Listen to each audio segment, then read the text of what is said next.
அஸ்ஸலாமு அலைக்கும். Hi friends. பிள்ளைங்கள ஸ்கூலுக்கு அனுப்பிட்டு நாங்க எங்க வந்திருக்கோம்னா, கடைய ரோட்ல இருக்கக்கூடிய கப்பல் அண்ட் கோக்கு தான் வந்திருந்தோம்.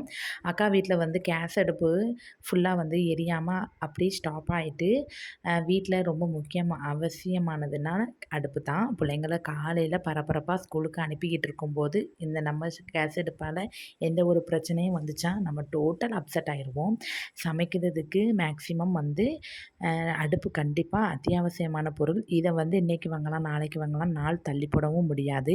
பிள்ளைங்களுக்கு 7:30க்குலாம் வேன் வந்துரும். 6 மணிக்கு எந்திரிச்சாலும் டக்கு டக்குன்னு வேலை பார்க்கணும். அக்காவுடைய அடுப்பு அப்படி ஸ்டாப் ஆயிட்டு, அதனால சரின்னு சொல்லிட்டு இனிமே வேலைக்கு ஆகாதுன்னு டக்குன்னு கூட்டிட்டு வந்தாச்சு. அடுப்பு வந்து சில்வர்ல தான் பார்த்துக்கிட்டு இருந்தோம். கிளாஸ்ல வந்து வேண்டாம் அப்படின்னு சொல்லிட்டாங்க.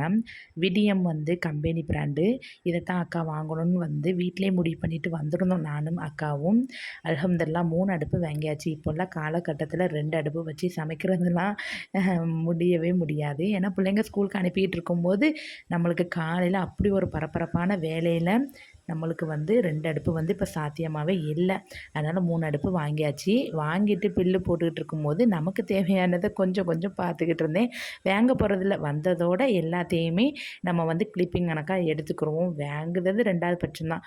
ஆனா பார்க்குறதுக்கு நம்மளுக்கு ரூவா தேவையில்லையே அப்படின்னு சொல்லிட்டு எல்லாத்தையுமே நான் வந்து பார்த்துக்கிட்டு இருந்தேன்.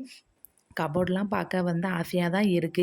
எனக்கு இது ரொம்பவே பிடிச்சிருந்துச்சு. அப்பாட்ட சொல்லி எப்போ வாங்கி தாங்களேன் அப்படின்னு சொல்லிட்டு இருந்தேன். டிவி இதில 32 இன்ச்சு கூட வைக்கலாமா. 9000 சொல்லியிருந்தாங்க. பார்க்க ஆனா நல்லா தான் இருக்கு. ஆனா நம்மட்ட காசு இல்லையே அப்படின்னு சொல்லியிருந்தாங்க அப்பா. சரி வாங்குதோமோ இல்லையோ சரி ஒரு சின்ன கிளிப்பிங் கணக்கா எடுத்துட்டு வந்துருந்தேன்ப்பா அப்படின்னு சொல்லி வீடியோ எடுத்துட்டு இருந்தேன்.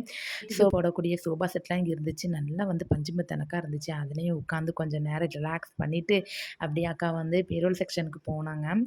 பீரோல் வந்து வாங்கணும்னு பிளான் போட்டிருக்காங்க. இன்ஷால்லா எப்போ வாங்குனாங்கன்னு தெரியல. சரி நம்ம வந்ததுக்கு எல்லாத்தையுமே பார்த்துருவோம் அப்படின்னு சொல்லி அக்காவுக்கு இந்த பீரோல் பிடிச்சிருந்துச்சு. சரி பார்த்துட்டு வந்துடலாம் அப்படின்னு சொல்லி அக்காவும் சின்ன வீடியோ எனக்கா எடுத்துட்டு இருக்கக்கூடிய பீரோல் எல்லாம் இப்போ இருக்கக்கூடிய நியூ மாடல் ஃபுல்லா மர பீரோல் எனக்கா இருந்துச்சா. லாக்கருமே சூப்பரா குடுத்துருந்தாங்க. அக்கா வந்து 2, 3 பீரோலாம் ஓப்பன் பண்ணி பார்த்துட்டு இருந்தாங்க. எனக்குமே கலரு அதுக்கப்புறம் இந்த மாடல்லாம் ரொம்ப பிடிச்சிருந்துச்சு. இப்போ வந்து எங்கிட்ட அந்த மாதிரிலாம் மாடல் இல்ல. சரின்னு எல்லாத்தையுமே வீடியோ எடுத்துட்டு பில்லு போட்ட கேஸ் அடுப்பையும் வாங்கிட்டு எய்த்தாப்புல ஒரு சின்ன டீ கடை இருந்துச்சு. டீயும் குடிச்சிட்டு வடை சாப்பிட்டுட்டு அப்படியே அங்கேருந்து கிளம்பிட்டோம் ஃப்ரெண்ட்ஸ்.